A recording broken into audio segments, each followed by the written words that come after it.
ప్రకటన గ్రంథము 1వ అధ్యాయం 1 నుండి 20 వచనాలు. యేసుక్రీస్తు తన దాసులకు కనపరచుటకు దేవుడు ఆయనకు అనుగ్రహించిన ప్రత్యక్షత. ఈ సంగతులు త్వరలో సంభవింపనయున్నవి. ఆయన తన దూత ద్వారా వర్తమానం పంపి తన దాసుడైన యోహానుకు వాటిని సూచించును. అతడు దేవుని వాక్యమును గూర్చి, యేసుక్రీస్తు సాక్ష్యమును గూర్చి తాను చూచినంత మట్టుకు సాక్ష్యం ఇచ్చును. సమయము సమీపించినది గనక ఈ ప్రవచన వాక్యములు చదువువాడును వాటిని విని ఇందులో వ్రాయబడిన సంగతులు గైకొన్న వారు ధన్యులు. యోహాను ఆసియాలో ఉన్న 7 సంఘములకు శుభమని చెప్పి వ్రాయినది, వర్తమాన భూత భవిష్యత్ కాలములో ఉన్న వారి నుండి, ఆయన సింహాసనం ఎదుటనున్న 7 ఆత్మల నుండి, నమ్మకమైన సాక్షియు, మృతులలో నుండి ఆది సంభూతుడిగా లేచిన వాడును, భూపతులకు అధిపతియునైన యేసుక్రీస్తు నుండి కృపా సమాధానములు మీకు కలుగునగాక. మనల్ని ప్రేమించుచు తన రక్తం వలన మన పాపముల నుండి మనల్ని విడిపించిన వానికి మహిమయు ప్రభావమును యుగయుగములు కలుగునగాక. ఆయన మనల్ని తన తండ్రి దేవునికి రాజుగాను యాజకులుగాను చేశాను. ఇదిగో ఆయన మేఘారుడే వచ్చున్నాడు. ప్రతి నేత్రము ఆయనను చూచును. ఆయనను పొడిచిన వారు చూచెదరు. భూజనులందరూ ఆయనను చూచి రొమ్ము కొట్టుకుందరు. అవును, ఆమె అల్ఫయు ఒమేగయు నేనే, వర్తమాన భూత భవిష్యత్ కాలంలో ఉండువాడను నేనే అని సర్వాధికారి దేవుడకు ప్రభు సెలవిచ్చున్నాడు. మీ సహోదరులను యేసును బట్టి కలుగు శ్రమలలో, రాజ్యములో, సహనములో పాలివాడునైన యోహాను నేను దేవుని వాక్యము నిమిత్తము, యేసును గురించిన సాక్ష్యము నిమిత్తము పత్వాసు ద్వీపమున పరవాసినైతిని. ప్రభు దినమందు ఆత్మవశుడై ఉండగా బోరధ్వని ఒక గొప్ప స్వరము, నీవు చూచున్నది పుస్తకములు రాసి Ephesus, Smyrna, Pergamum, Thyatira, Sardis, Philadelphia, Laodicea 7 సంఘములకు పంపమని చెప్పుట నా వెనుక వింటిని. ఇది వినగా నాతో మాటలాడుచున్న స్వరం ఏమిటని చూడ తిరిగగా 7 సువర్ణ దీపస్తంభములను, ఆ దీపస్తంభముల మధ్య మనుష్య కుమారుని పోలిన ఒకరిని చూచితిని. ఆయన తన పాదముల మట్టుకు దిగుచున్న వస్త్రము ధరించుకొని రొమ్మునకు బంగారు దట్టి కట్టుకొని ఉండెను. ఆయన తలయు తల వెంట్రుకలు తెల్లని ఉనిని పోలినవై హిమమంత ధవళముగా ఉండెను. ఆయన నేత్రములు అగ్ని జ్వాలల వలె ఉండెను. ఆయన పాదములు కొలిమిలో పుటము వేయబడి మెరుగుచున్న పురంజితో సమానమై ఉండెను. ఆయన కంఠస్వరము విస్తార జల ప్రవాహముల ధ్వని వలె ఉండెను. ఆయన తన కుడి చేత 7 నక్షత్రములు పట్టుకొని ఉండెను. ఆయన నోట నుండి 2 అంచుల వాడి అయిన ఖడ్గము ఒకటి బయలువెడలుచుండెను. ఆయన ముఖము మహా తేజస్సుతో ప్రకాశించిన సూర్యుని వలె ఉండెను. నేను ఆయనను చూడగానే చచ్చిన వాని వలె ఆయన పాదముల యొద్ద పడితిని. ఆయన తన కుడి చేతిని నా మీద ఉంచి నాతో ఇట్లనెను, భయపడకుము, నేను మొదటివాడను కడపటివాడను జీవించువాడను, మృతుడనైతిని గాని ఇదిగో యుగయుగములు సజీవుడనై ఉన్నాను. మరియు మరణము యొక్కయు పాతాళ లోకము యొక్క తాళపు చెవులు నా స్వాధీనంలో ఉన్నవి. కాగా నీవు చూచిన వాటిని, విన్న వాటిని, వీటి వెంట కలగబో వాటిని, అనగా నా కుడి చేతిలో నీవు చూచిన 7 నక్షత్రములను గురించిన మర్మమును, ఆ 7 సువర్ణ దీపస్తంభముల సంగతి వ్రాయము. ఆ 7 నక్షత్రములు 7 సంఘములకు దూతలు, ఆ 7 దీపస్తంభములు 7 సంఘములు. ప్రార్థన చేసుకుందాం. త్వరలో పరిశుద్ధుడా, మరొకసారి మీ పాదాలు పట్టుకుని ప్రార్థిస్తున్నాం. కృపతో మమ్మల్ని జ్ఞాపకం చేసుకుని మీరు ఇచ్చిన ఈ లేఖన భాగాన్ని బట్టి నీకు స్తోత్రం. మర్మములు బయలుపరచగలిగిన దేవుడవు నీ ఒక్కడవే గనక ప్రభాని గణనామానికి మహిమ చెల్లిస్తూ కొద్ది మాటల లేఖనాలు మేము ధ్యానం చేసుకుని పోతుండగా చేరి వచ్చిన మా అందరితో మీరు మాట్లాడి సకల ఘనత మహిమా ప్రభావాలు మీరు పొందుకున్నామని యేసుక్రీస్తు నామములో ప్రార్థించి వేడుకొనుచున్నాము తండ్రి. ఆమేన్. కూర్చుందాం.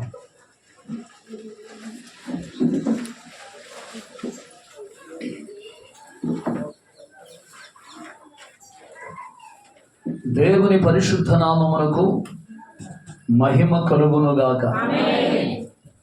2 చేతులు పైకెత్తి ప్రభువుకు స్తోత్రం. హల్లెలూయా. చాలా ప్రాముఖ్యమైనటువంటి వర్తమానము ఈ పగటి కాల సమయంలో ప్రభు మనకిచ్చాడు. దేవునికి స్తోత్రం. ప్రభు అయినటువంటి యేసు క్రీస్తు యొక్క ప్రత్యక్షత లేకపోతే బయలుపాటు. Praise the lord. ఆయన యొక్క ప్రత్యక్షతను మనము గ్రహించాలి. ఆయన ఎలాంటి వాడు మనకు అర్థం కావాలి. ఆయన ఎలాంటి దేవుడు మనకు అర్థం కావాలి. Praise the lord. ఈ మొదటి అధ్యాయాన్ని కనుక మనం చూస్తే, మొదటి అధ్యాయము 1 నుండి 3 వచనాలు. యేసుక్రీస్తు తన దాసులకు కనపరచుటకు దేవుడు ఆయనకు అనుగ్రహించిన ప్రత్యక్షత. ఇది ప్రకటన గ్రంథము. ఆమేన్. దీనికి మరొక పేరు ప్రత్యక్షత గ్రంథము, మరొక పేరు దర్శన గ్రంథం. దేవునికి స్తోత్రం. ఎందుకంటే ఈ గ్రంథం అంతా కూడా దర్శనములతో కూడినది. దేవునికి స్తోత్రం. కాబట్టి యేసుక్రీస్తు తన దాసులకు కనపరచుటకు దేవుడు ఆయనకు అనుగ్రహించిన ప్రత్యక్షత. ఈ సంగతులు త్వరలో సంభవింపనయ్యున్నవి. ఆయన తన దూత ద్వారా వర్తమానము పంపి తన దాసుడైన యోహానుకు వాటిని సూచించెను. దేవునికి స్తోత్రం. ప్రాముఖ్యమైన మాట, అతడు దేవుని వాక్యమును గూర్చి తాను చూచినంత మట్టుకు సాక్ష్యం ఇచ్చాను. ఏం చూశాడు? దేవునికి స్తోత్రం. ఆయన ఎలాంటి దేవుడు? ఇక్కడ ప్రాముఖ్యమైన మాట ఏంటంటే మూడో వచనములో సమయము సమీపించినది గనుక, అంటే టైం దగ్గర పడింది గనుక, వధువు ఎత్తబడే సమయం సమీపించినది గనుక. దేవునికి స్తోత్రం. కాబట్టి ఈ ప్రవచన వాక్యములు చదువువాడును ఇందులో వ్రాయబడిన సంగతులు గైకొను వారు ధన్యులు. దేవునికి స్తోత్రం. ప్రవచన వాక్యములను చదవాలి. రెండవది, ఈ ప్రవచన వాక్యములను గైకొనాలి. దేవునికి స్తోత్రం. హల్లెలూయా. ఎందుకంటే ఇది యేసుక్రీస్తు యొక్క ప్రత్యక్షత అయి ఉన్నది. దేవునికి స్తోత్రం. ఆయన దాసుడైనటువంటి యోహానుకు వింటున్నారా?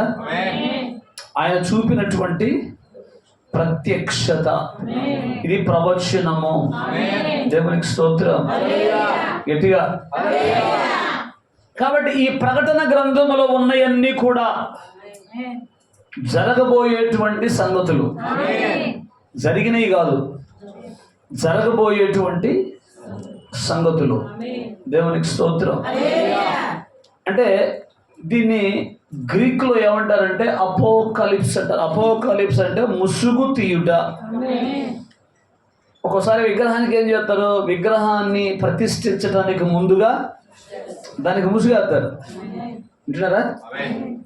ఆ సమయం వచ్చినప్పుడు ఆ ముసుగు తీస్తారు. దేవునికి స్తోత్రం. వింటున్నారా? ఇప్పుడు ఈ ప్రకటన గ్రంథం మొదటి అధ్యాయములో ముసుగు తీయబడింది. క్రీస్తు యొక్క ప్రత్యక్షతను గురించి మనం మాట్లాడుకుంటున్నాం. దేవునికి స్తోత్రం. ఇప్పటికీ క్రైస్తవులను చెప్పుకునేటువంటి చాలా మందికి ఆయన ఎవరో అర్థం కావట్లా. అర్థమైందా? బాల చేసిన పాటలు పాడుకుంటారు, కిసిమిసి పండుగ చెప్పుకుంటా లోక కార్యాలు చేస్తున్నారు. Praise the lord. కానీ ఆయన ఎవరో మత్తయి సువార్త 16వ అధ్యాయంలో ప్రభు ఒక శ్రేష్టమైనటువంటి మాట అడుగుతాడు శిష్యులతో. ఏమంటాడంటే, మనుష్య కుమారుడు ఎవడని జనులు చెప్పుకొనుచున్నారని తన శిష్యులను అడగగా వాళ్ళు అన్నారు, కొందరు బాప్తిస్మం ఇచ్చు యోహానని, కొందరు ఏలియా అని, కొందరు ఇర్మియా అని, లేక ప్రవక్తలలో ఒకడని చెప్పుకొనుచున్నారు. ఇప్పుడు ప్రభు అడుగుతున్నాడు, మీరైతే నేను ఎవడని చెప్పుకొనుచున్నారు? ఇప్పుడు సంఘానికి ప్రభు అడుగుతున్న మాట ఏంటంటే, ఏమనుకుంటున్నారు నా గురించి? బాలయేసులు అనుకుంటున్నారా? కేకులు కట్ చేసుకోవటం అనుకుంటున్నారా? హ్యాపీ హ్యాపీ క్రిస్మస్ అనుకోవటం అనుకుంటున్నారా? లేకపోతే రేపు 25వ తారీఖు యేసు ప్రభు పుట్టాడు అనుకుంటున్నారా? మీరైతే ఏమనుకుంటున్నారు? చెప్పరామండి. పేతురు కాదు, పేతురు చెప్పింది నేను అట్లా. మీరేమనుకుంటున్నారు ఆయన గురించి? యేసయ్య గురించి మీరేమనుకుంటున్నారంటే అడుగుతారేమో నాకు. సర్వమానవాళి యొక్క పాపములను భరించి ఈ లోకానికి వచ్చి చనిపోయి రక్తము కార్చి సమాధిని జయించి తిరిగి లేచినటువంటి సజీవుడైన దేవుడు. చెప్పడానికి ఎందుకు మనం అడుగుతున్నాం కాగలే. దేవునికి స్తోత్రం. పేతురు అన్నాడు, నీవు సజీవుడగు దేవుని కుమారుడవైన క్రీస్తువు. గట్టిగా స్తోత్రం చెప్పండి.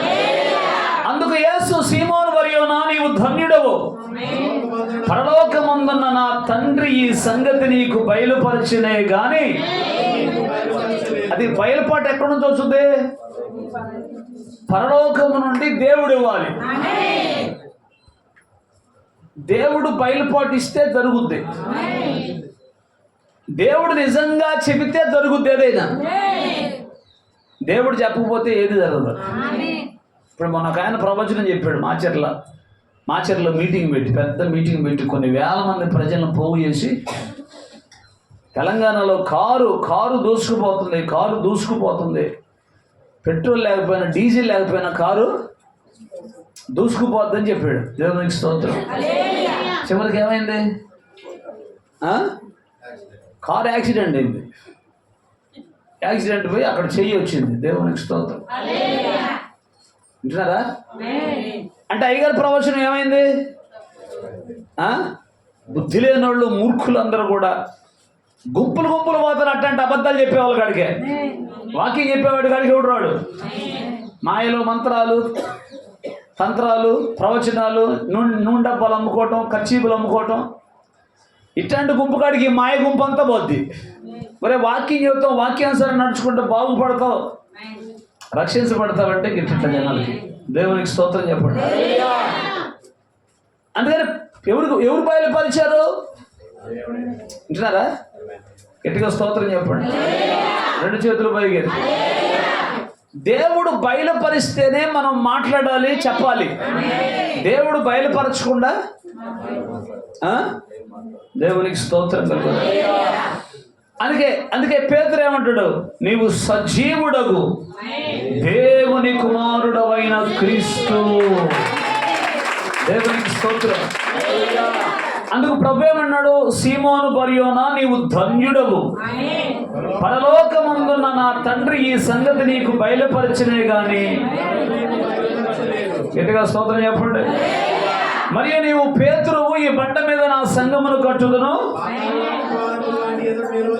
దేవునికి స్తోత్రం కలుగునగాక. ఈ రోమన్ క్యాథలిక్స్ ఏమంటారంటే, పేతురు మీద కట్టబడింది సంఘం అంటారు. అది చాలా తప్పు. Praise the lord. ఈ బండ అంటే ప్రత్యక్షత అనేటువంటి బండ మీద సంఘము కట్టబడింది. క్రీస్తు అనేటువంటి బండ మీద ప్రత్యక్షత, బయలుపాటు అంటారు దాన్ని. Praise the lord. అర్థమైంది? ఇండియా గెలుస్తుందా, ఆస్ట్రేలియా గెలిచిద్దా వరల్డ్ కప్ అంటే మనోళ్ళు అంతా అన్నా, అసలు మనోళ్ళు ఏం ఫామ్లో ఉన్నారు, కప్పు మందే అన్నారు. దేవునికి స్తోత్రం. నాకు ప్రత్యక్షం లేదు, బయలుపాటు లేదు.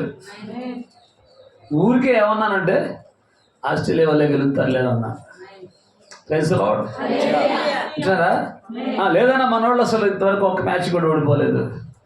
ఇది కూడా ఏం కొట్టినా కొడతారు అన్నారు. కొట్టారు. దేవునికి స్తోత్రం. ఇంటికి వచ్చారు. అర్థమవుతుందా? అంటే ఏమైనా ఓడిపోయారు. ప్రత్యక్షత, బయల్పాటు అది ఎక్కడి నుంచి వచ్చుద్దాయి అంటే దేవుని సన్నిధిలో నీవు గనక ప్రార్థన చేసి దేవుని అభిషేకాన్ని గనక నువ్వు పొందుకుంటే ఆ ప్రత్యక్షత, బయలుపాటు నీకు కూడా వచ్చింది. జరగబోయేది, జరిగేది అన్ని చెబుతావు. హల్లెలూయా. ఇక్కడ భేదం ఏమి లేదు. దేవునికి స్తోత్రం. ఎవరైతే ఎంత పొందుకుంటారో దేవుని యొక్క దగ్గర అంత ఆశీర్వాదాన్ని దేవుడు ఇస్తాడు. దేవునికి స్తోత్రం. ఇప్పుడు కయ్యను, హేబేలు ఉన్నారు. హేబేలుకు ఒక ప్రత్యక్షత ఉంది, కయ్యనుకు ఒక ప్రత్యక్షత ఉంది. ఏంటి హేబేలుకున్న ప్రత్యక్షత? కయ్యనుకున్న ప్రత్యక్షత ఏంటి? కయ్యను ప్రత్యక్షత ఏంటంటే మా అమ్మ యాపిల్కాయలు తింటే పుట్టాను నేను, అదే పండు తింటే పుట్టాను. దేవునికి స్తోత్రం. కాబట్టి దేవునికి పండ్లు అంటే పండ్లు, ఫలములు అంటే దేవునికి బాగా ఇష్టం అని చెప్పి మనోడు ఏం చేశాడు? అర్పణ అర్పించడానికి పండ్లు, ఫలాలు అన్ని రకాల కాయలు తీసుకుపోయి పెట్టాడు. దేవునికి స్తోత్రం. అయితే హేబేలుకు ఒక ప్రత్యక్షత ఉంది. దేవునికి స్తోత్రం. హల్లెలూయా. హేబేలుకున్న ప్రత్యక్షత ఏంటంటే సర్వమానవాళి యొక్క పాపములు పరిహరించడానికి అది ఒక్క రక్తము ద్వారా సాధ్యపరచబడుతుంది. కాబట్టి దేవునికి రక్తం అంటేనే ఇష్టం. హల్లెలూయా. అర్థమవుతుందా?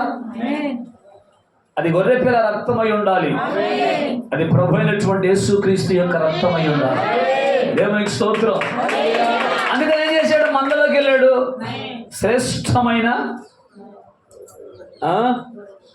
శ్రేష్టమైన ఒక గొర్రె పిల్లను తీసుకొచ్చి బలర్పించాడు. దేవునికి స్తోత్రం.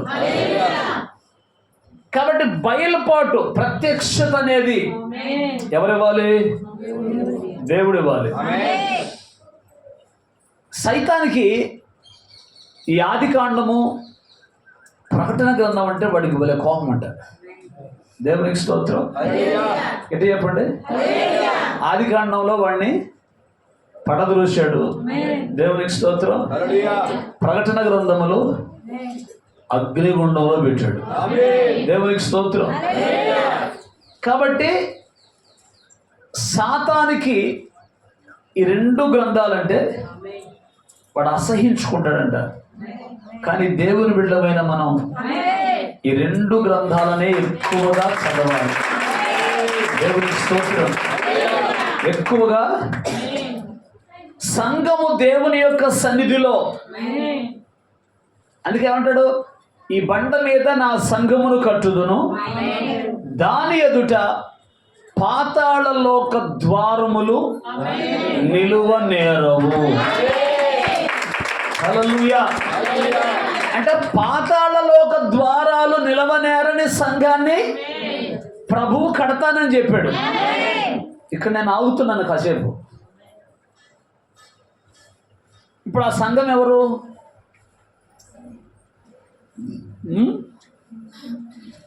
ఈ బండ మీద నా సంఘమును కట్టుదును, దాని ఎదుట పాతాళలోక ద్వారములు నిలవనేరవని సాక్షాత్తు మన ప్రభు అయిన యేసుక్రీస్తే చెప్పాడు.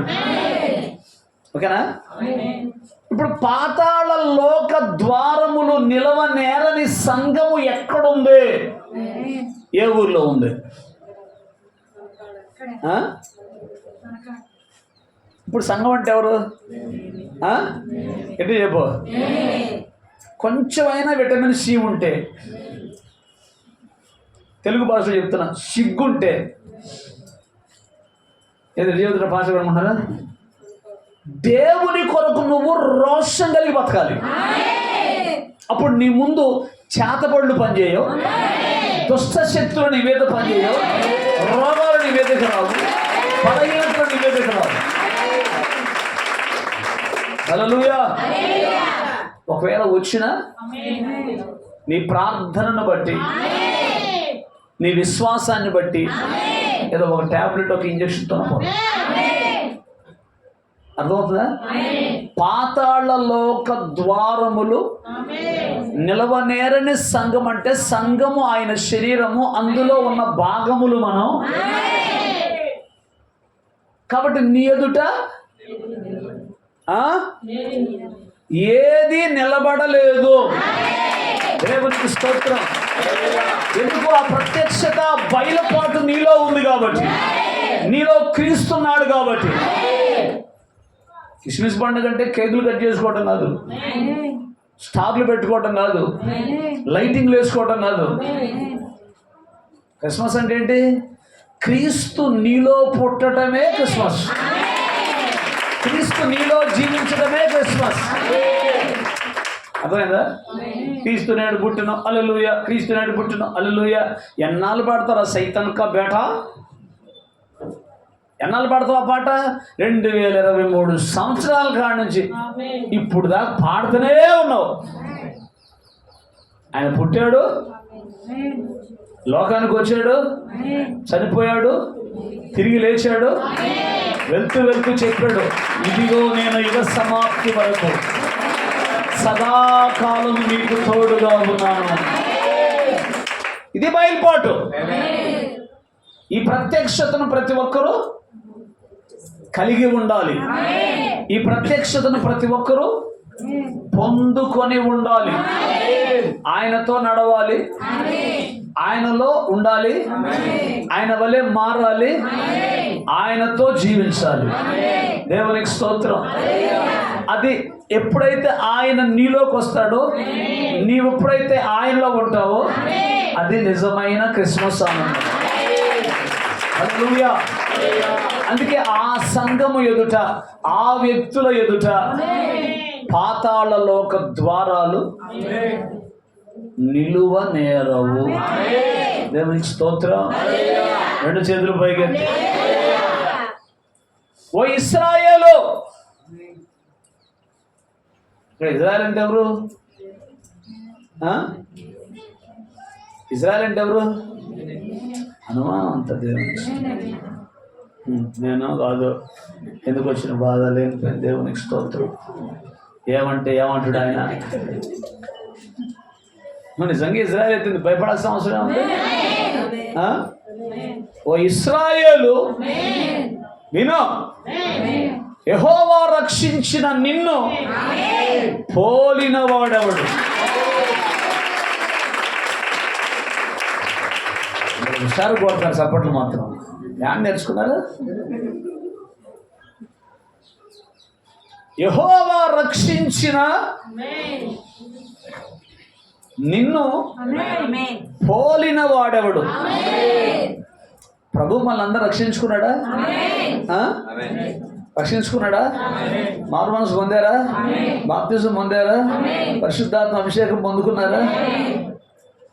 నీ ఎదుట ఎవడో నిలబడలేడు. దేవునికి స్తోత్రం. నువ్వే అందరి ఎదుట నిలబడలేకుండా పోతున్నావు అంటే అర్థం ఏంటి? నీలో అభిషేకము లేదు, నీలో ప్రత్యక్షత లేదు, ఆయన ఎవరో నీకు తెలీదు. తెలిసినట్టుగా యాక్షన్ చేస్తున్నావు, అంతేగా?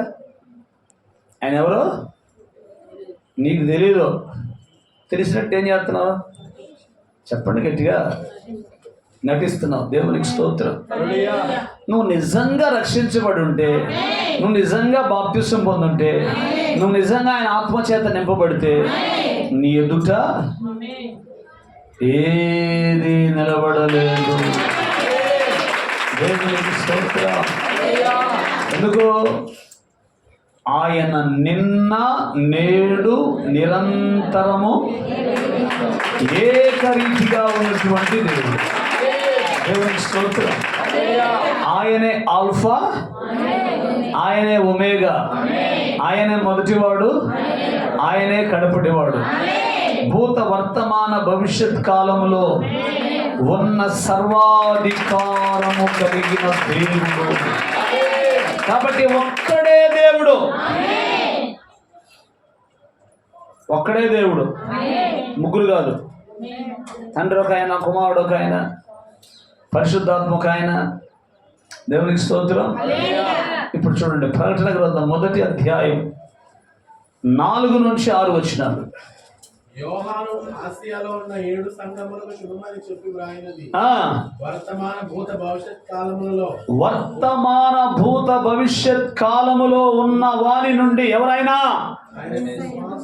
చెప్పాలి. వర్తమానములో ఉన్నాడు, భూతకాలములో ఉన్నాడు, భవిష్యత్ కాలములో కూడా ఉంటాడు. దేవుడికి అన్ని తెలిసి ఉండాలి. అర్థమైందా? దేవుడు అనేవాడికి అన్ని తెలిసి ఉండాలి. అన్ని తెలియకపోతే ఆ భార్యను ఎవడు ఎత్తకపోతే ఆమె ఆడుందో ఇది తెలియదు. ఐఎమ్ సారీ, నన్ను క్షమించాలి. భార్యను ఎత్తకపోతే ఎత్తకపోయినోడు ఎవడో తెలీదు, ఆమె ఆడుందో ఇది తెలియదు. దేవునికి స్తోత్రం. తెల్లారుదులు నిద్రపోనీయకుండా తెల్లవారుదులు ఒరే అరే ఇదే పని. మనం కాసే మైకో ఏంది నిద్రపోతామేమో, సిగ్గులేని సంత. దేవునికి స్తోత్రం. ఇప్పుడు దేవుడు అనేవాడికి తెలియదు కదా సార్. ఏడున్నావా? ఓ కోతే ఒకరా, నువ్వైతే బాగా దూకుతూ అంటగా, నా ఆవిడ ఏడుందో చూసి రప్పపోయి అంటే ఆ కోతి పోయింది. దేవునికి స్తోత్రం. అదంటే రాళ్లతో నది కట్టిందంట. ఏంటి? రాళ్లతో నది. ఏమన్నా రంకు బొంకు. దేవునికి స్తోత్రం. అన్న అబద్ధాలు. ఇడే దాని కూడా పరిగెత్తాడు.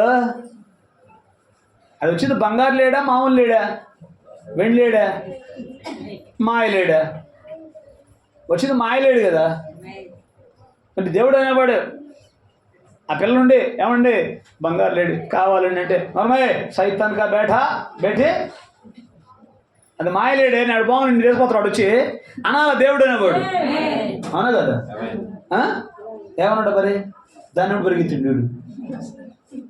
మా ఆవిడ అడిగిందో అడగలేదు అన్నట్టుగా ఆమె కోరికనే ఎంత మంచి భర్త ఈడు అడుగులు వదిలేసాడు ఆమె. దేవునికి స్తోత్రం. ఇప్పుడు నేను ఇక్కడ ఏమంటున్నానంటే జ్ఞానము గారు ఆలోచించండి. నేను విమర్శించట్లా, జ్ఞానము కలిగి నడుచుకోండి, జ్ఞానము కలిగి ప్రవర్తించండి. దేవుడు అనే వాడికి అన్నీ తెలిసి ఉండాలి. అందుకే మనం ఆరాధిస్తున్న మన తండ్రి, మన రక్షకుడు, మన విమోచకుడు, మన ప్రాణప్రియుడైన యేసయ్య వర్తమాన భూత భవిష్యత్ కాలములో ఉండు సర్వాధికారము కలిగిన దేవుడు. ఆయన సజీవుడు, పిలిస్తే పలుకుతాడు ఆయన. దేవునికి స్తోత్రం. గట్టిగా. అందుకే ఆయన గురించి ఏం చెప్తున్నాడు ఇక్కడ? ఆయన సింహాసనము ఎదుటనున్న 7 ఆత్మల నుండి నమ్మకమైన సాక్షియు మృతులలో నుండి ఆది సంభూతుడిగా లేచిన వాడు. దేవునికి స్తోత్రం. ఆయన సింహాసనము ఎదుట 7 ఆత్మలు ఉన్నాయి. ఆమె ఇప్పుడు ఆయన గురించి మాట ఏమని రాయబడింది? నమ్మకమైన సాక్షి. చెప్పండి, ఎవరైనా అబద్ధాలు చెప్పే సాక్షి కాదు, చూడకపోయినా చూశానని చెప్పే సాక్షి అంతకన్నా కాదు. డబ్బులు ఇస్తే వాడికి వెళ్ళి ముందాకి చెప్పే సాక్షి అంతకన్నా కాదు. Praise the lord. ఈయన ఎలాంటి వాడంట? నమ్మకమైన సాక్షి. దేవునికి స్తోత్రం కలుగునుగాక. మృతులలో నుండి ఆది సంభూతుడుగా లేచిన వాడు. మృతుల్లో నుండి దేవుళ్ళు దేవతలు అనబడిన వాళ్ళు చాలా మంది చచ్చారు, కొంతమంది జీవ సమాధులు అయ్యారు. ఆమేన్. ఫస్ట్ ఆఫ్ ఆల్ మొట్టమొదటిగా లేచిన వాడు నజరేయుడైన ప్రభువైన యేసు క్రీస్తు. హల్లెలూయా. మృతులలో నుండి ఆది సంభూతుడు అంటే ఏంటి అర్థం? ఆది అంటే మొట్టమొదట, మొదటిగా ఆది సంభూతుడుగా లేచిన వాడు ఆయన. హల్లెలూయా. భూపతులకు అధిపతి యేసుక్రీస్తు నుండి కృపా సమాధానములు నీకు కలుగునుగాక. రెండు చేతులు పైకెత్తి హల్లెలూయా. మనలను ప్రేమించుచు తన రక్తము వలన మన పాపముల నుండి మనల్ని విడిపించిన వారికి మహిమ ప్రభావము యుగ యుగములు కలుగునుగాక. ఆయన మనలను తన తండ్రియగు దేవునికి రాజులుగాను యాజకులుగాను చేసెను. ఆమేన్. మనం ఎవరుంట?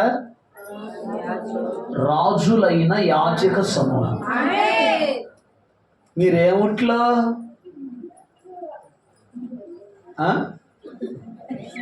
సైతాన్ పిల్లలు అడుగుతూ ఉంటారు, మీరేముట్లా? అప్పుడేం చెప్పాలి? మేము రాజులు అని చెప్పాలి. ఆమె ఆ రాజులకి వెళ్ళిపోయారు.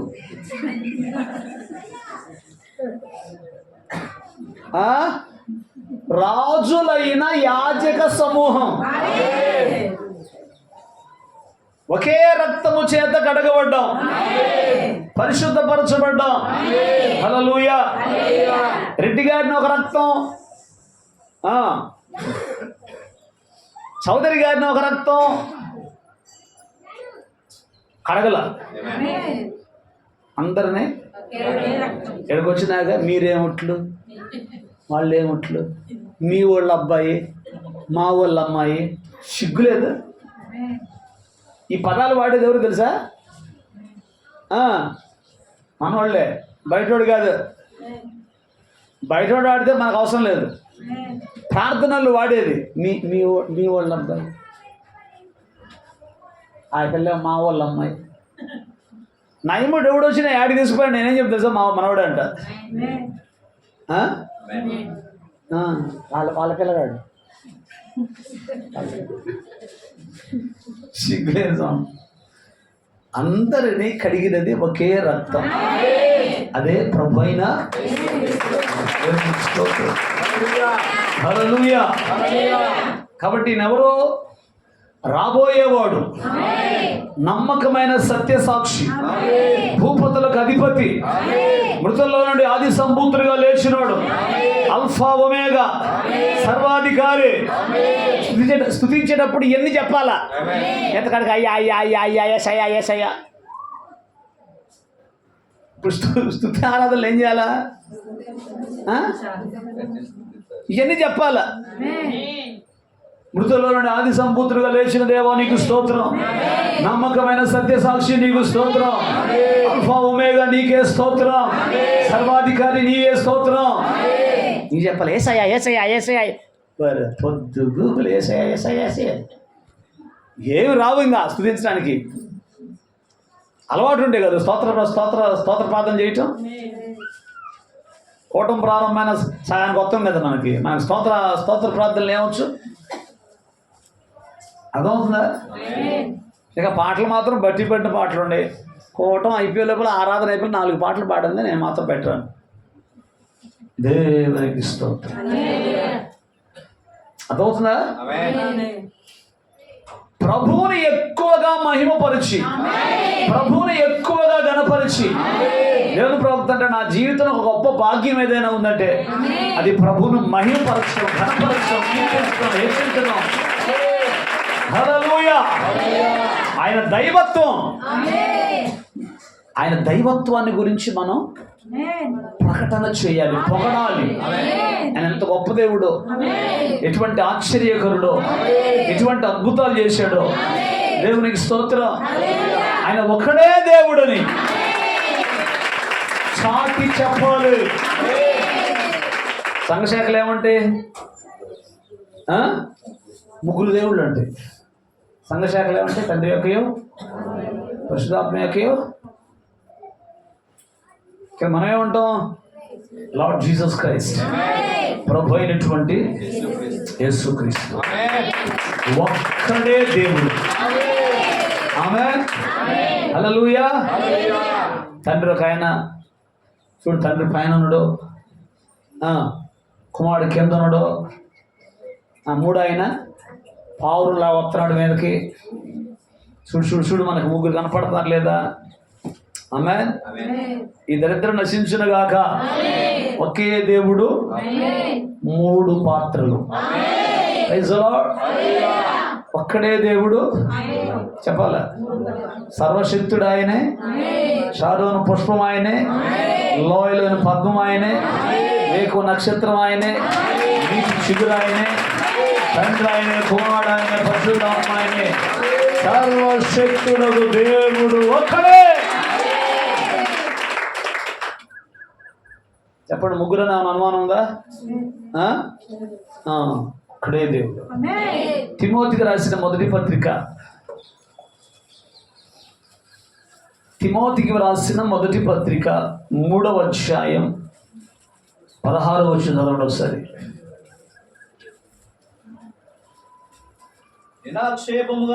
దైవభక్తిని గూర్చిన మర్మము గొప్పదయ్యున్నది. ఆయన శరీరుడుగా ప్రత్యక్షమయ్యను, ఆయన సశరీరుడుగా ప్రత్యక్షమాయను. ఆత్మ విషయమున నీతిపరుడని తీర్పు పొందెను, దేవదూతలకు కనబడెను, రక్షకుడని జనులలో ప్రకటింపబడెను, లోకమందు నమ్మబడెను, ఆరోహణుడై తేజోమయుడయ్యను. క్రియేటర్, ఆయనే సృష్టికర్త. 2000 సంవత్సరాల క్రితం పుట్టినాడు కాదు, సైతాన్ కా బేటా.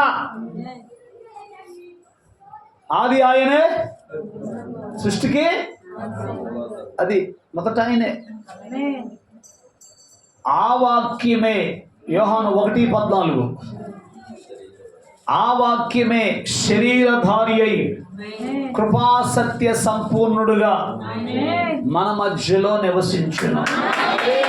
ఏ వాక్యం? ఆదిలోనున్న నీ వాక్యమే ఆదరించెను శ్రమ కొలిమిలో. పడు. ఆదిలోనున్న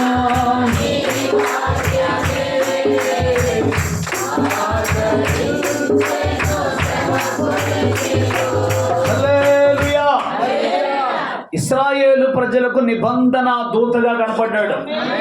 పగటిపూట మేఘస్తంభములో, రాత్రి అగ్ని స్తంభములో ఉండి నడిపించినటువంటి అదే దేవుడు ఇప్పుడు పరిశుద్ధాత్మగా మన మధ్యలో సంచరిస్తాడు. హల్లెలూయా. ఇప్పుడు ఒక్కడే దేవుడు. ఆమేన్. ఇప్పుడు యోహాను సువార్త 16:27 చదవండి.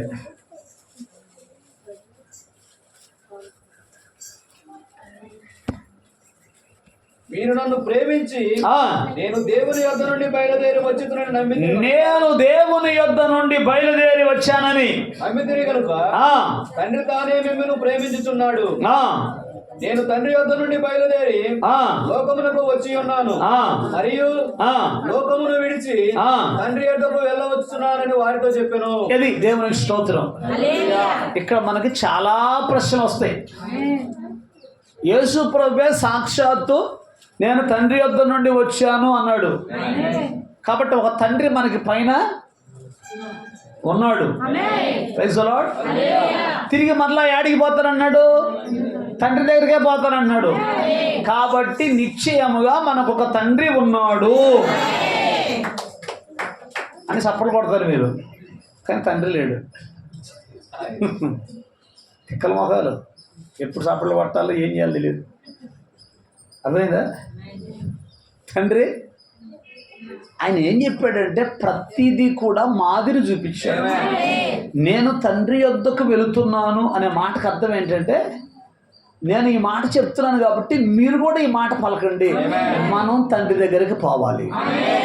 మనం ఎక్కడి నుంచి వచ్చాం? తండ్రి దగ్గర నుంచి వచ్చాం.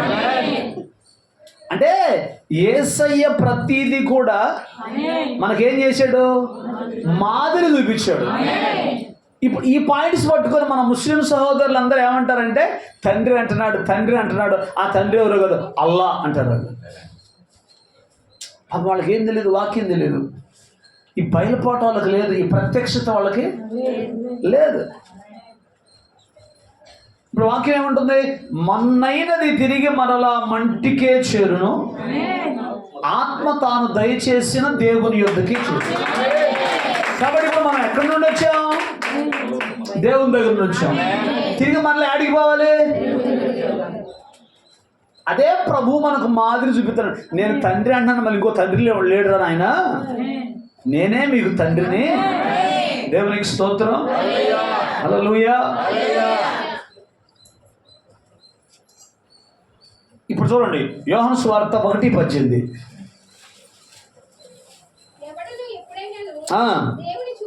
చూడలేదు. తండ్రి రొమ్ముననున్న అద్వితీయ కుమారుడే ఆయనను బయలుపరిచెను. అద్వితీయ కుమారుడు. అద్వితీయుడు అంటే అర్థం ఏంటి తెలుసా? ద్వితీయము కానివాడు. అద్వితీయుడు అంటే ఒక్కడే, ఇద్దరు కాదు. కాబట్టి దేవుని ఎవడు ఎప్పుడూ చూడలేదు. ఆమె తండ్రి రొమ్మునున్న అద్వితీయ కుమారుడే. దేవునికి స్తోత్రం. తండ్రి రొమ్మున ఉన్నవాడెవరు? ఇది కొంచెం మీరు పైనుండి వచ్చిన జ్ఞానం ఉంటే తప్ప మీరు అర్థం చేసుకోలేరు. లేకపోతే ఒళ్ళు పొంగి ఆమె నల్లులు సప్పట్లు కొట్టి పోవటం తప్ప. అర్థమవుతుందా? తండ్రి రొమ్మునున్న అద్వితీయ కుమారుడు. దేవునికి స్తోత్రం. అర్థమవుతుందా? రెండు చేతుల పైకి ఎత్తి. ఈ తండ్రి రొమ్మునున్న అద్వితీయ కుమారుడు ఎవరు? ప్రభు అయినా. మీ బిడ్డల్ని మీరు రొమ్మున ఆనించుకుంటారా లేదా? చెప్పండి. మీ అబ్బాయిని రొమ్మున ఆనించుకుంటావా లేదా? చెప్పాలి. ఇప్పుడు మీ అబ్బాయి ఒకటను, మీ అబ్బాయి ఒకడు, నువ్వు ఒకడా? చెప్పాలి గట్టిగా. ఇద్దరు ఒకటేనా? దేవునికి స్తోత్రం. గట్టిగా రెండు చేతుల పైకి ఎత్తి. మీకు ఇంకా అర్థం కావాలంటే దేవునికి స్తోత్రం. మా వాడికి 11 సంవత్సరాలు, 12 సంవత్సరాలు. 12 సంవత్సరాలకు ముందు ఎక్కడున్నాడు?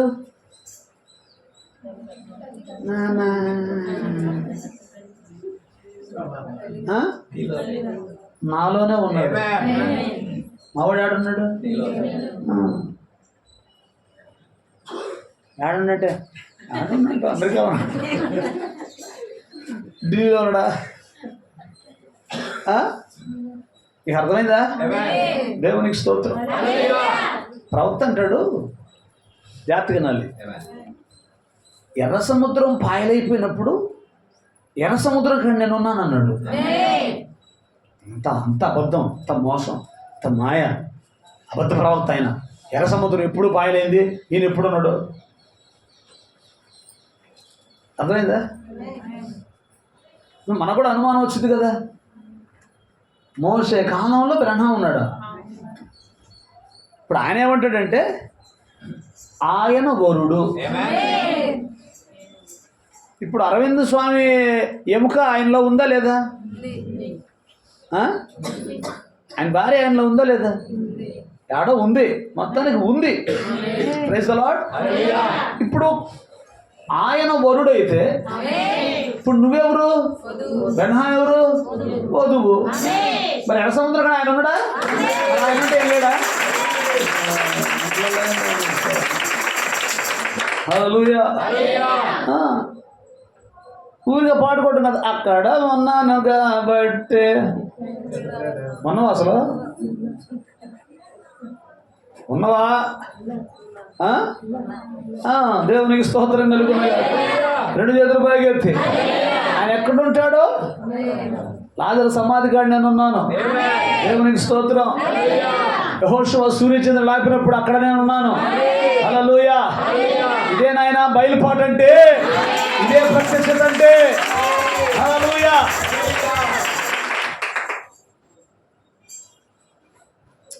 అబ్రహాం నన్ను చూశాడు అన్నాడు యేసుప్రభు. అయ్యో అమ్మో ఇంత అబద్ధమా? నీకు 40 సంవత్సరాలు లేవు, నీకు 50 లేవు, అబ్రాహామును చూసావా? అబ్రాహాము నిన్ను చూశాడా? మరి పనికి మళ్ళీ గుంపులారా, అబ్రాహాం పుట్టక ముందే నేను ఉన్నాను. ఇప్పుడు దేవునికి స్తోత్రం కలుగునగాక. అబ్రాహాం పుట్టక ముందే నీకు 40 సంవత్సరంలో లేవే. నువ్వు అబ్రాహాం కింద పుట్టక ముందు ఉన్నావా?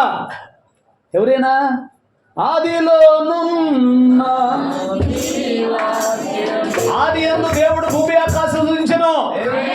ఆది అంటే మొట్టమొదట యోహాను సువార్త 1వ అధ్యాయం. ఆది యందు వాక్యం ఉండెను, మొదట్లోనే వాక్యం ఉంది. ఆ వాక్యమే శరీరాన్ని ధరించుకొని కృపా సత్య సంపూర్ణుడిగా మన మధ్యలోకి వచ్చాడు. ఇది అర్థం కాకపోతే నీ కర్మ, మేమేం చేయలేం అని చెప్ప గట్టిగా. ఒకడేనా? తండ్రి రొమ్మున ఉన్న అద్వితీయ కుమారుడే ఆయనను బయలుపరచును. దేవుని స్తోత్రం. ఆయన శరీరాన్ని ధరించుకొని నువ్వు పడే బాధలు, నేను పడే బాధలన్నీ ఆయన కూడా పడి, ఓహో ఉపవాసం అంటే ఎట్లుంటుందా, కన్నీరు అంటే ఎట్లుంటుందా, శ్రమ అంటే ఎట్లుంటుందా, శోధన అంటే ఎట్లుంటుందా, అన్నీ ఆయన అనుభవించి, ఆ శ్రమలు శోధనలు అనుభవించే వారికి ఆయన సహాయం చేయటానికి పిలవడానికి వచ్చాడు. కాబట్టి తండ్రి అనేది, కుమారుడు అనేది, పరిశుద్ధాత్మ అనేది కేవలము బిరుదులు. అదేనా? ఆ నామంలో బాప్తిసం పొందినోడికి పరలోకం లేదు. అటువంటి వాళ్ళు ఎవరైనా ఉంటే మళ్ళీ బాప్తిసం తీసుకోవాలి. కేవలం ప్రభు అయిన యేసుక్రీస్తు నామములో బాప్తిస్మము మాత్రమే చెల్లుద్ది. త్రిత్వములో బాప్తిస్మం చల్లదు. అందుకే ఆడబెడతాడు మనకొద్దనేది మిమ్మల్ని. అంటున్నారా? సరైన బాప్తిస్మము అది ప్రభు అయిన యేసుక్రీస్తు నామములో బాప్తిస్మం. Praise the lord. ఆ నామము తప్ప వేరొక నామము లేదు. ఆ నామంలోనే మనం బాప్తిస్మం పొందాలి. త్రిత్వంలో బాప్తిస్మం. తండ్రి అంటే ఏ తండ్రి?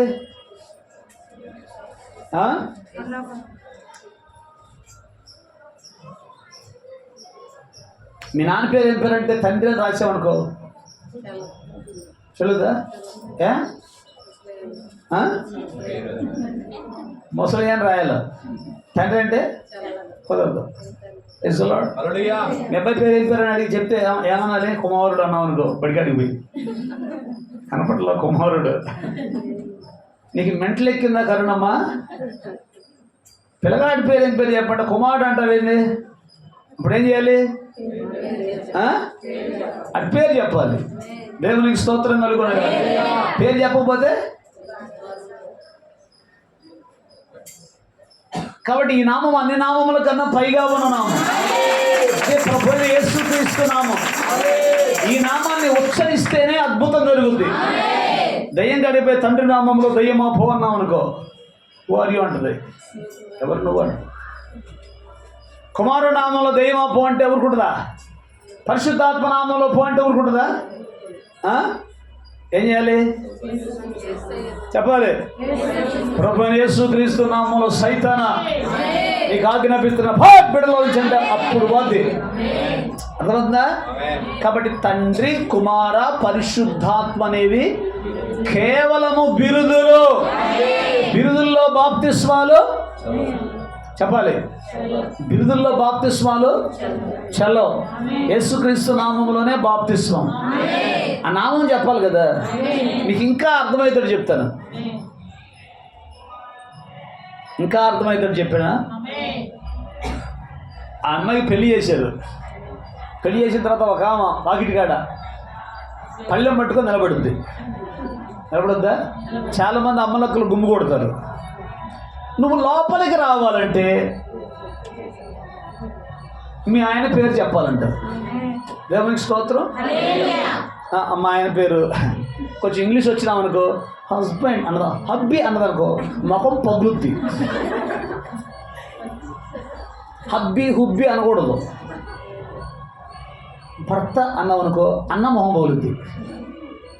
ఏం చెప్పాలి మరి? పుల్లయో సుబ్బయ్యో ఎంకయో ఏదో ఒక పేరు చెబితేనే ఆస్తంతటి మీద నీకు అధికారం. ఇప్పుడు ఈ నామము పలికితేనే పరలోకానికి మార్గము సరళం. ఈ నామము చెప్పకపోతే నీకు పరలోకం అడిగిపోయి మర్చిపోయావు అనుకో. ఏంటి మా ఆయన పేరేంటి? ఆ పల్లెం పెట్టుకుని ఆ పల్లెంతో పుట్టింది మొఖాన్ని పెట్టి అడగని ఏం చేయాలి? పేరు చెప్పందే అడుగు పెట్టిస్తారా? అది దేవునికి స్తోత్రం. పరలోకానికి పోవాలంటే ఈ నామములోనే నువ్వు బాప్తిస్మం పొంది ఉండాలి. ఈ నామములోనే రక్షణ పొంది ఉండాలి. మరి ఎవరి వలన రక్షణ కలగదు? ప్రభువైన యేసుక్రీస్తు నామమునే రక్షణ. Praise the lord. హల్లెలూయా. మేము మునిగొచ్చామండి, తండ్రి కుమార్ పరిశుద్ధాత్మను బాప్తిజం ఇచ్చారండి, అది కూడా చెల్లిద్దని చెప్పారండి. ఎవడు చెప్పాడండి? ఎన్టీ రామారావు ఒక బిరుదు ఉంది. ఏంటది? విశ్వవిఖ్యాత నట సార్వభౌమ Padmashri doctor N T Rama Rao. N T Rama Rao అనేది ఆయన పేరు. మరి ఈ విశ్వవిఖ్యాత పద్మశ్రీ నట సార్వభౌమ ఇవన్నీ ఎవరి? అది యేసుప్రభు కొన్ని బిరుదులు తండ్రి కుమార పరిశుద్ధాత్మ. ఎందుకంటే యేసుప్రభు ఎన్టీ రామారావు పోల్చారు. ఫాల్స్లా మీకు అర్థమైతే చెబుతున్నా. వింటున్నారా? దేవునికి స్తోత్రం కలుగునుగా. బిరుదుల్లో బాప్తిస్మాలు చెల్లవు.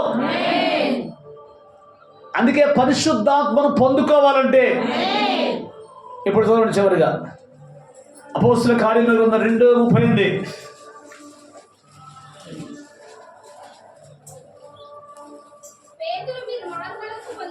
పేతురు అంటున్నాడు, మీరు మారు మనస్సు పొంది పాప క్షమాపణ నిమిత్తము ప్రతివాడు యేసుక్రీస్తు నామములో బాప్తిస్మము పొందండి, అప్పుడు పరిశుద్ధాత్మ అనే వరాన్ని పొందుకుంటాడు.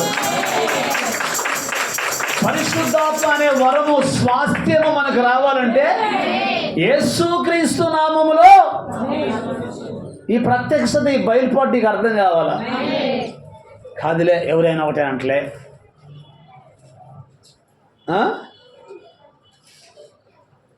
అది బిరుదులు. తండ్రికి ఒక పేరుంది, కుమారుడికి ఒక పేరుంది, పరిశుద్ధాత్మకు ఒక పేరుంది.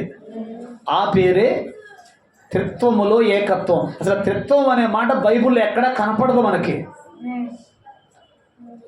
ఏకత్వం, ఒక్కడే దేవుడు, ఆయనే ప్రభు అయినటువంటి యేసుక్రీస్తు. హల్లెలూయా. ఎవడైనా మిమ్మల్ని 2023 సంవత్సరాల క్రితం యేసు ప్రభు వచ్చాడు, పుట్టాడంటే ఒప్పుకోవద్దా? ఆదిలో ఉన్న దేవుడు సర్వమానవాళి పాప భారాన్ని మోయటానికి ఆ దేవుడే శరీరాన్ని ధరించుకొని లోకంలోకి వచ్చాడని చెప్పు. హల్లెలూయా. ఆయనే చిన్న బిడ్డగా ఈ లోకానికి వచ్చాడు. Praise the lord. ప్రవక్త అంటాడు, యెహోవా తొట్లో పండుకొని ఆడుకుంటున్నాడు అంటాడు. యెహోవా పశువుల తొట్లో పడుకొని ఏడుస్తున్నాడు అంటాడు. యెహోవా పశువుల తొట్లో పడుకొని నవ్వుతున్నాడు అంటాడు. అర్థమవుతుందా? ఆ బయలుపాటు ఏంటి? చివరిగా ఒక మాట చెప్తాను. తూర్పు దేశపు జ్ఞానులు పశువుల ఆ ఇంటిలో ఉన్నటువంటి బాలుడైనటువంటి యేసయ్యను చూచి సాగిలపడి నమస్కారం చేశారంట. పిల్లవాడికి ఏం చేశారు? మీ పిల్లగాళ్ళు ఏ పిల్లగాడన్నా సాగిలపడి నమస్కారం చేస్తావా? ఏం పాపం?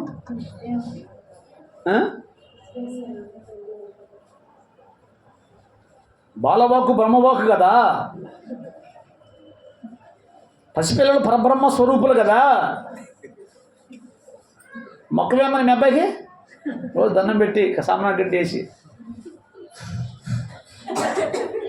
ఎందుకన్నా పరబ్రహ్మ ఎవరో కాదు, ప్రభు యేసుక్రీస్తు. దేవునికి స్తోత్రం. సృష్టికర్త ఆయనే. హల్లెలూయా. సృష్టి స్థితి లయకారకుడు ఆయన. మృతునందించువాడు ఆయనే, బ్రతికించువాడు ఆయనే. హల్లెలూయా. ఎందుకు నమస్కారం వాడే నమస్కారం చేయదంటే పిల్లగాడైతే. మరి తూర్పు దేశపు జ్ఞానంలో చేంజ్ చేశారంట, సాగిలో పడి మనకేమో బాలయేసులా కనపడుతున్నాడు. అందుకే కిస్మిస్ పండుగ కేకులు కట్ చేసుకుని డ్యాన్స్ చేసుకుని తిరుగుతున్నారు వాటిలో పెట్టి, క్రీస్తునాడు పుట్టును క్రీస్తునాడు పుట్టును అని. కానీ వాళ్ళకి ఎట కనపడదు తెలుసు, ఆయన రాజులకు రాజు, ప్రభులకు ప్రభు. పాత నిబంధనలో ఉన్నటువంటి నిబంధన దూత ఆయన బాలయేసు కాదా. ధేనలు పుట్టించిన మాటలయ్యి. దానియేలు అంటాడు, మహావృద్ధుడు ఒకడు సింహాసనం మీద కూర్చుంటే చూశానంటాడు దానియేలు గ్రంథంలో. నేను 6వ వచనం కాడ ఆగిపోతున్నాను, ఇంకా 14 వచనాలు ఉన్నాయి. ఎప్పటికైతే దేవునికి స్తోత్రం. ఇప్పుడు చెప్పంలే, భయపడమా. దేవునికి స్తోత్రం. హల్లెలూయా. అర్థం అవుతుందా? Praise the lord.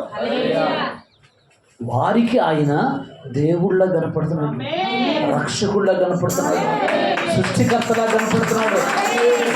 అందుకే బంగారము, బోళము, సాంబ్రాణి ఆయన విలువైన వాడు కనుక విలువైనవి తీసుకొచ్చారు. మనము విలువ పెట్టి కొనబడిన వారము గనక మనుష్యులకు దాసులుగా ఉండక దేవునికే మనము దాసులుగా ఉండాలి. దేవునికి స్తోత్రం కలుగునుగాక. ఈ ప్రత్యక్షత, ఈ బయలుపాటు నీకు రావాలి. అది ఎక్కడి నుంచి వచ్చింది అంటే తండ్రి అనుగ్రహిస్తేనే వచ్చింది. లేక ముగ్గురు దేవుళ్ళు పైన ఒక ఆయన ఉన్నాడు, కింద ఒక ఆయన ఉన్నాడు, మధ్యలో పావురం వచ్చింది. తండ్రి ఉన్నాడు, అందుకని తండ్రికి తండ్రి ఉన్నాడు అని అట్లా ఊరుగుతూ పోతావు. నీకు ప్రత్యక్షత లేకపోతే, ప్రత్యక్షత ఉంటే,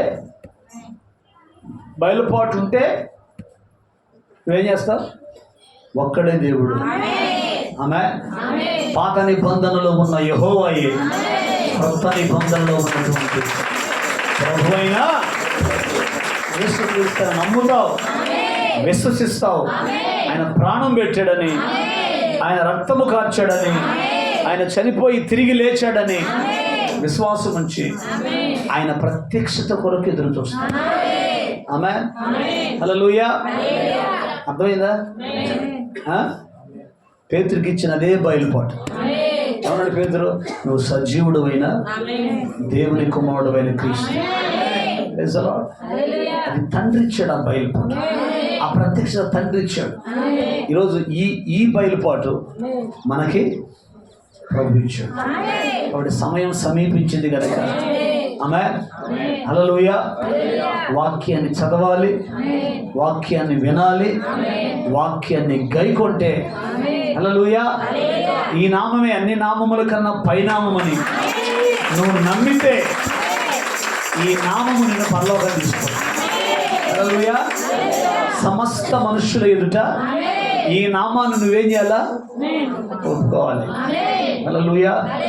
యేసే నిజదేవుడని ఒప్పుకోవాలి, యేసే నిజదేవుడని ప్రకటించాలి, యేసే మన పాపాలకు రక్తము కార్చాడని, చనిపోయాడని, తిరిగి తన వధువును తీసుకుపోవడానికి త్వరలో రాబోతున్నాడని నన్ను విశ్వసించి దేవుని సన్నిధిలో తెలుసుకుంటే పరలోకం నీదే. లేచి నిలబడదాం.